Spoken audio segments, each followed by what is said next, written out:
La Banque Populaire Grand Ouest donne le go pour le Business Club de l'Ouest. Hashtag la réussite est en vous.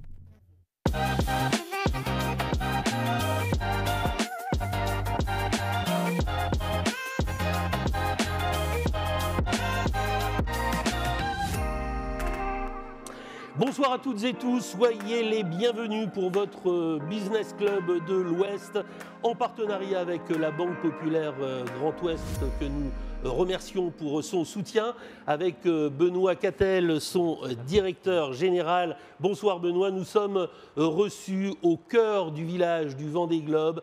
Épreuve mythique qui vraiment rassemble à la fois les passionnés, mais les amoureux également de grands défis. Et nous sommes sur ce très beau plateau au cœur du village. Le département de la Vendée est un territoire vraiment dynamique qui s'est chassé en meute avec un esprit marqué aussi par le goût de l'entrepreneuriat mais aussi de l'innovation. Et nous sommes très heureux d'accueillir le président du groupe Charpentier, entreprise de travaux publics, carrière, centrale d'enrobé et centrale béton. Je vous demande d'accueillir avec vos applaudissements Didier Herriot, son président.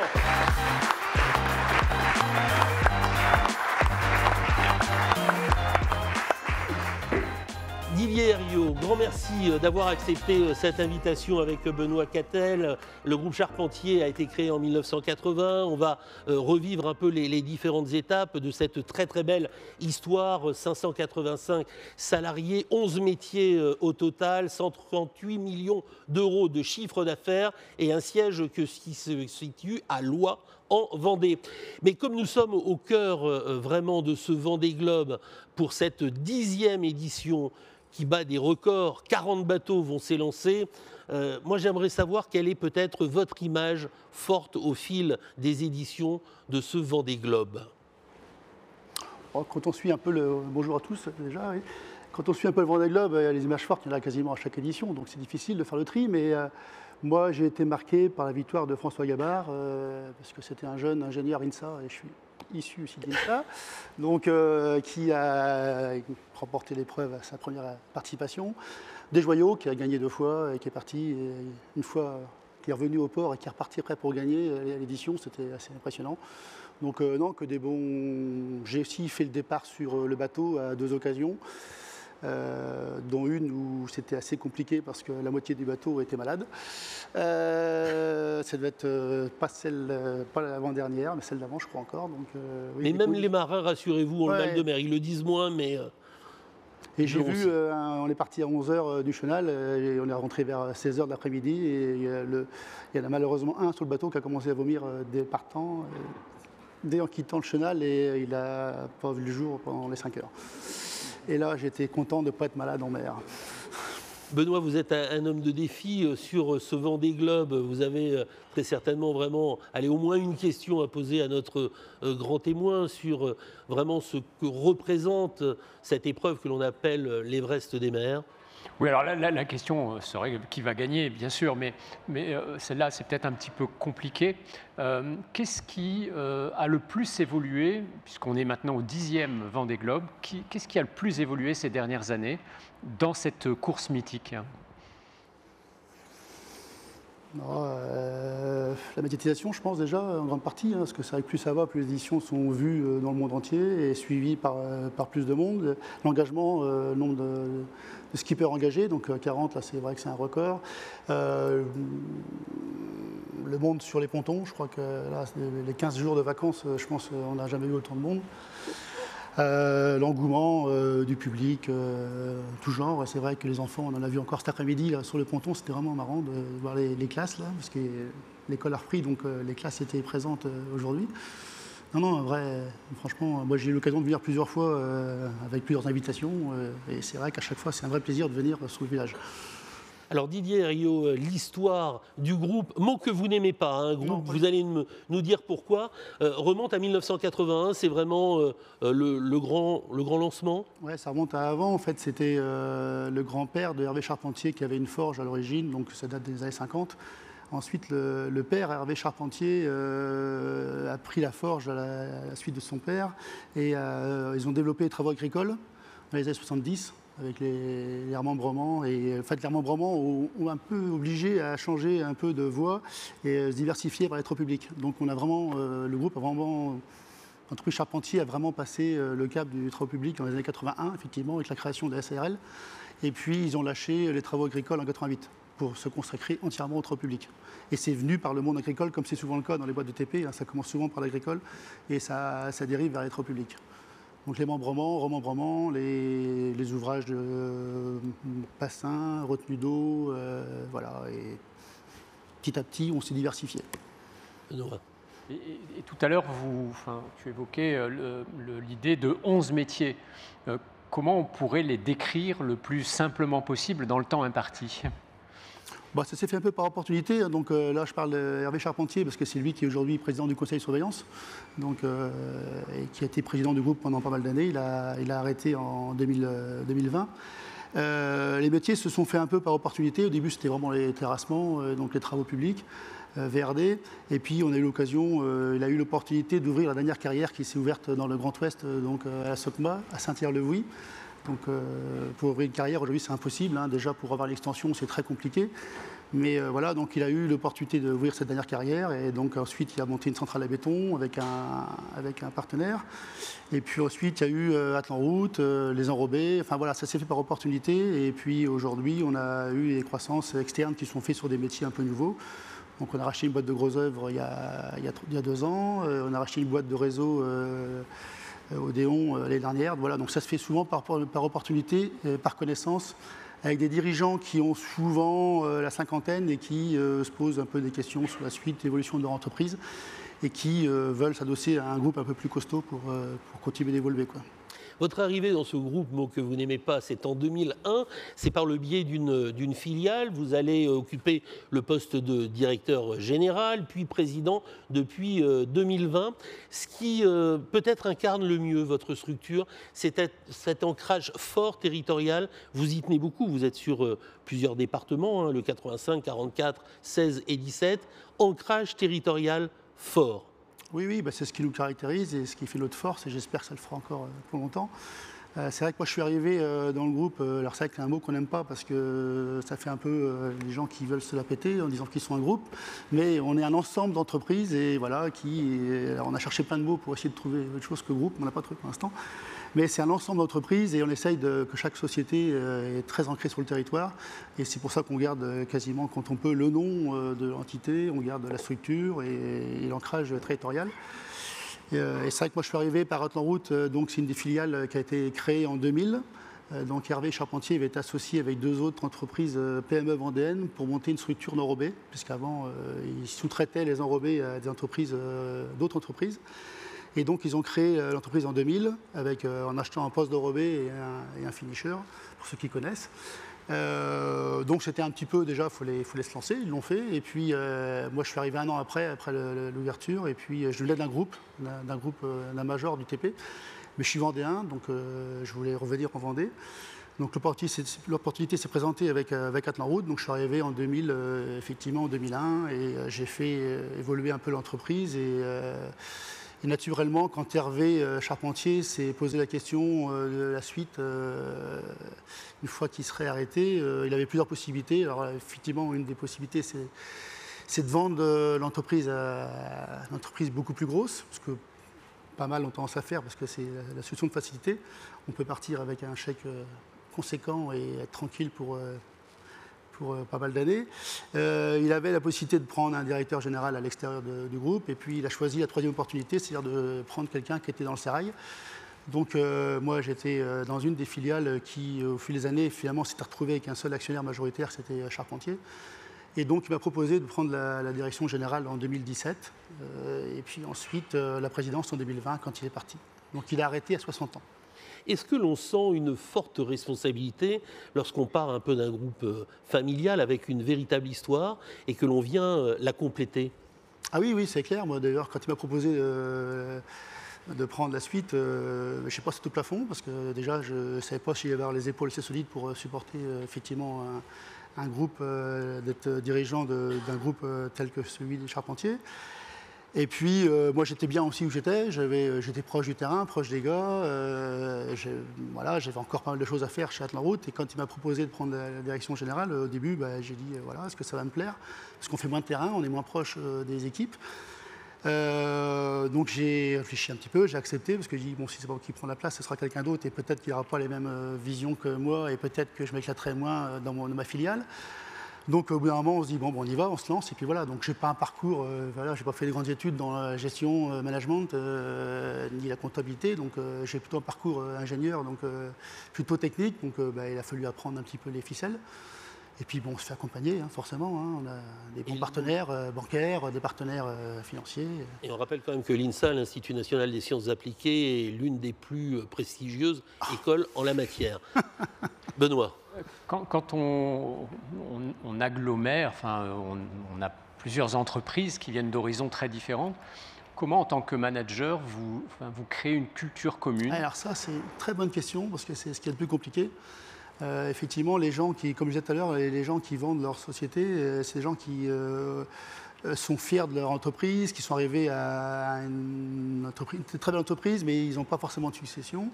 Et puis surtout, ils ont un petit peu marre de gérer tous les petits problèmes au quotidien, parce qu'ils sont pas staffés pour gérer tous les problèmes de RH, les problèmes de communication.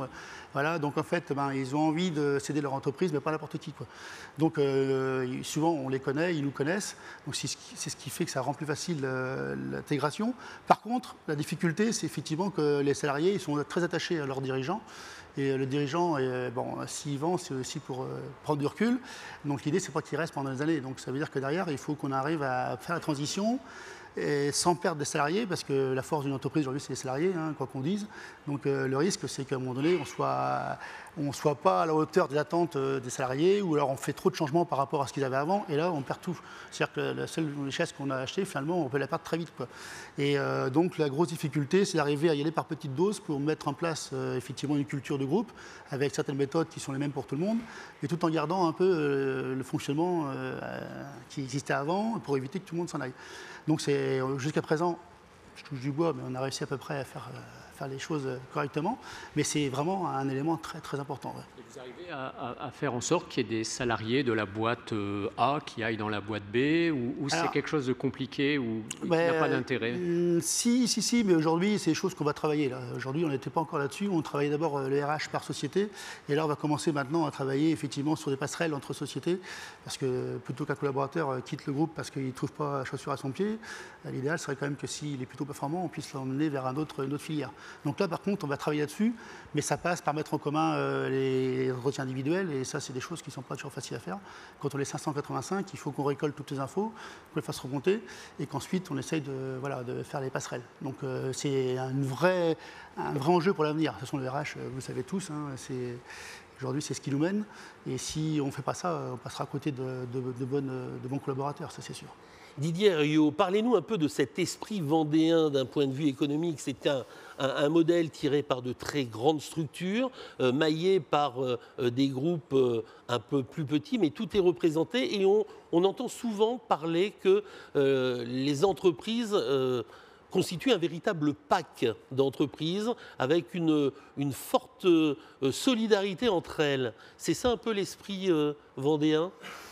Oui, c'est sûrement ça, oui, effectivement, c'est que l'esprit de Vendéen, c'est qu'on puisse donner la chance à toutes les entreprises d'exister, quoi. Petites, moyennes ou grosses, et je pense que l'invité d'après saura vous le dire de la même façon. Je pense que c'est ce qui a caractérisé à Vendée. On travaille sur d'autres départements, notamment à Charente-Maritime, où aujourd'hui, par exemple, en travaux publics, on va dire que les 9/10 de l'activité, elle est faite par 3 majors. Il reste pratiquement plus de PME. Et en Vendée, on a un tissu de PME qui est important, et on essaie de le préserver. Alors après, il y a PME, ETI. Alors nous, quand on arrive à une taille de 600 personnes, on est plutôt ETI que PME. Mais on essaie de garder la culture PME. Et ça, l'avantage, c'est que les politiques vendéens essayent de conserver ce tissu-là, parce que il ne faut pas rêver. Si à un moment donné, c'est quand on a du boulot qu'on peut continuer d'exister. Et c'est vrai que la Vendée a toujours donné la chance à tous les types de tailles d'entreprise, en mettant des marchés plus petits, en essayant de favoriser éventuellement l'accessibilité au marché public. Et ce qui fait qu'aujourd'hui, les petites boîtes existent. Alors c'est de moins en moins facile, parce que c'est vrai qu'une PME, aujourd'hui, dans le TP, à un moment donné, si elle n'a pas une taille un peu suffisante, elle va, comme je disais tout à l'heure, elle n'aura pas les moyens de mettre en place tous les outils de gestion nécessaires. Et elle sera peut-être confrontée à des difficultés de répondre à certains appels d'offres, parce qu'elle ne sera pas assez structurée.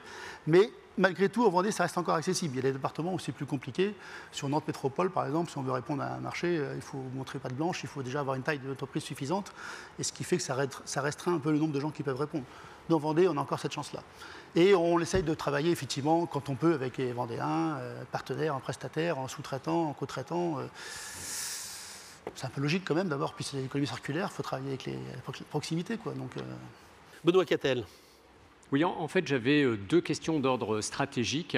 La première, c'est votre croissance. Comment vous voyez votre croissance future, à la fois, j'imagine, un modèle interne, mais aussi peut-être des acquisitions. Dans quel champ, dans quel périmètre, dans quelle géographie. Puis la deuxième, souvent on associe aux travaux publics et de manière générale à la construction le fait d'avoir une empreinte carbone qui peut être significativement élevée. Et ça a parfois d'ailleurs mauvaise presse à tort ou à raison. Comment vous voyez ces deux éléments stratégiques dans votre développement futur ? Pour ce qui est de la croissance, c'est vrai que ça s'est fait par opportunité, comme je disais. Donc, ce n'était pas la vocation au départ de vouloir grossir outre mesure, mais c'est vrai que ça s'est fait par opportunité. Et on a eu l'occasion pratiquement tous les ans d'acheter une entreprise et de faire aussi un peu de croissance interne en développant de l'activité chez nous. Donc on l'a fait pendant, moi je suis direction générale 2017, on était 250 salariés, donc en l'espace de 6-7 ans, on a fait une croissance assez forte. Cette année, on a mis un petit coup de frein pour se structurer et aussi pour se faire accompagner par un cabinet pour justement travailler sur la stratégie de croissance, la vision. Parce que c'est vrai qu'on croisait aussi, ne serait-ce que les partenaires bancaires, de temps en temps, tous les ans, on fait un petit rendez-vous. Et puis chaque fois, on me disait, c'est quoi le groupe Charpentier, qu'est-ce qu'il veut faire, c'est quoi l'avenir?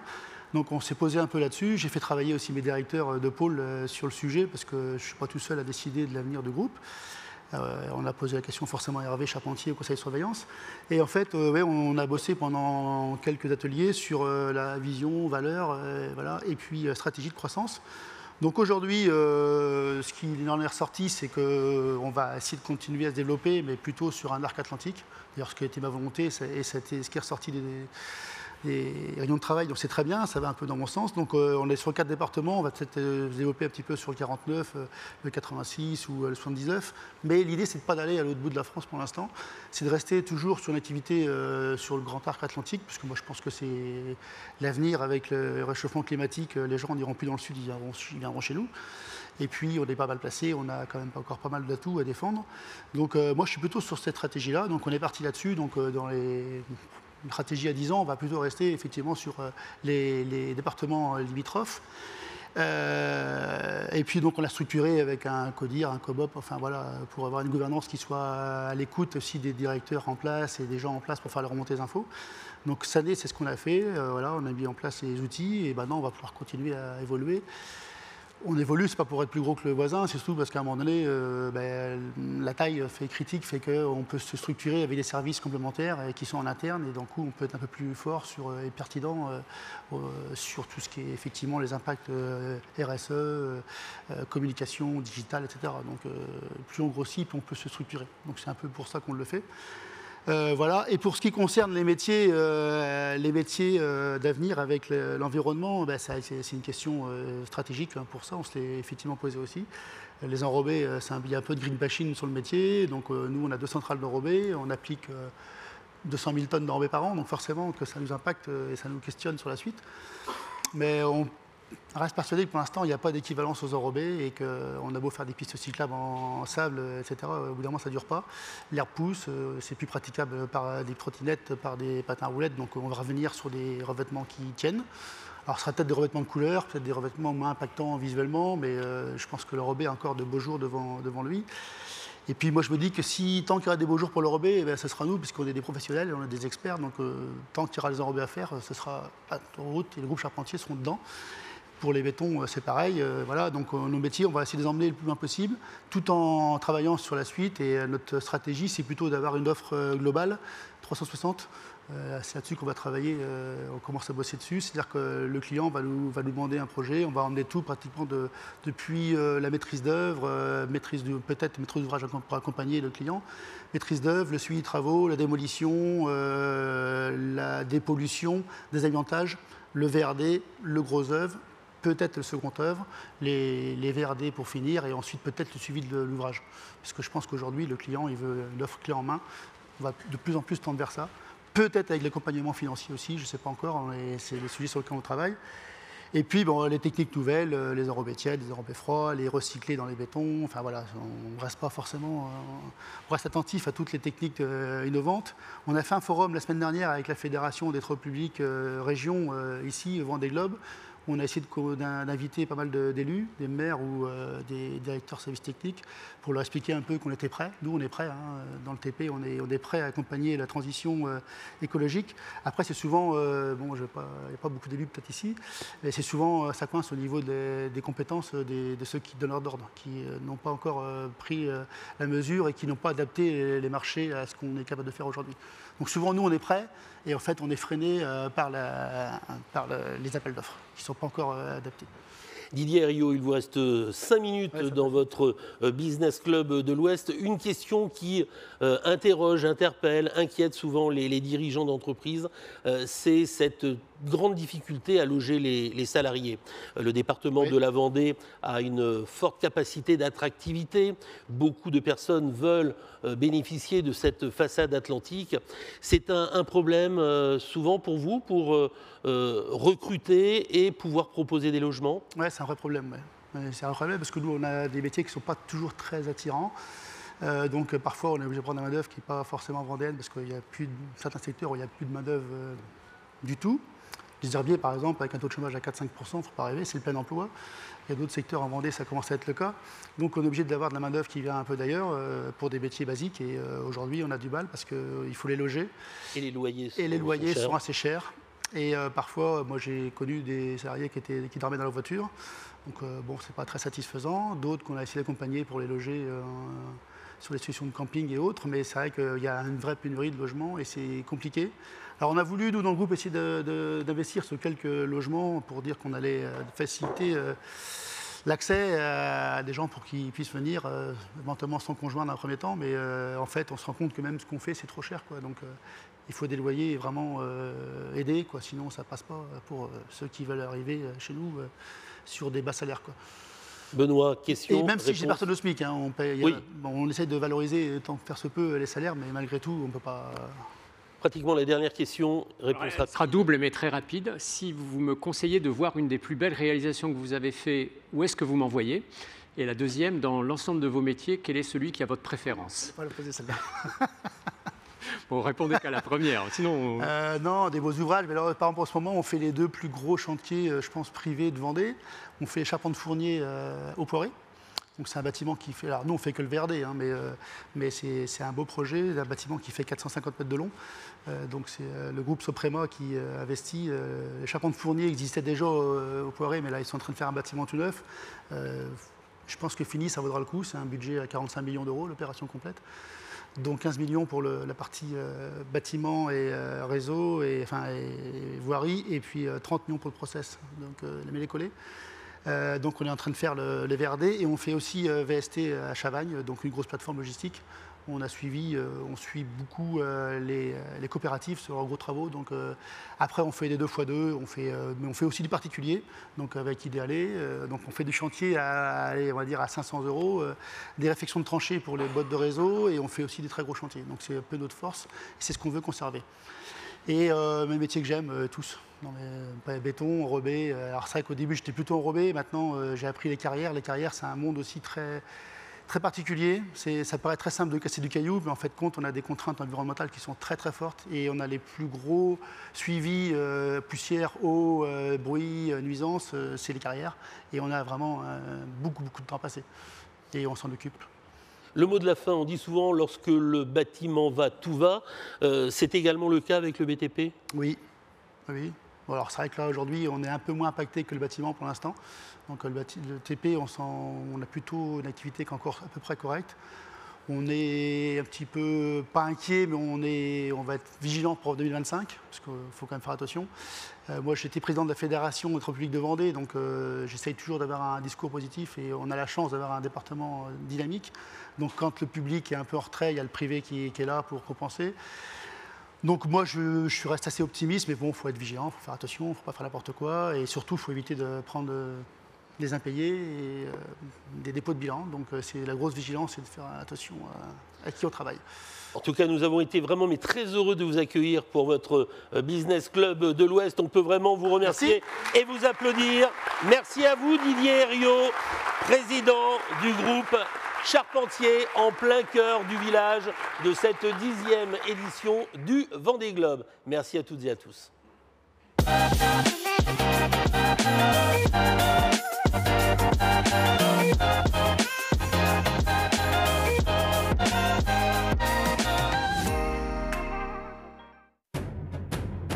La Banque Populaire Grand Ouest donne le go pour le Business Club de l'Ouest.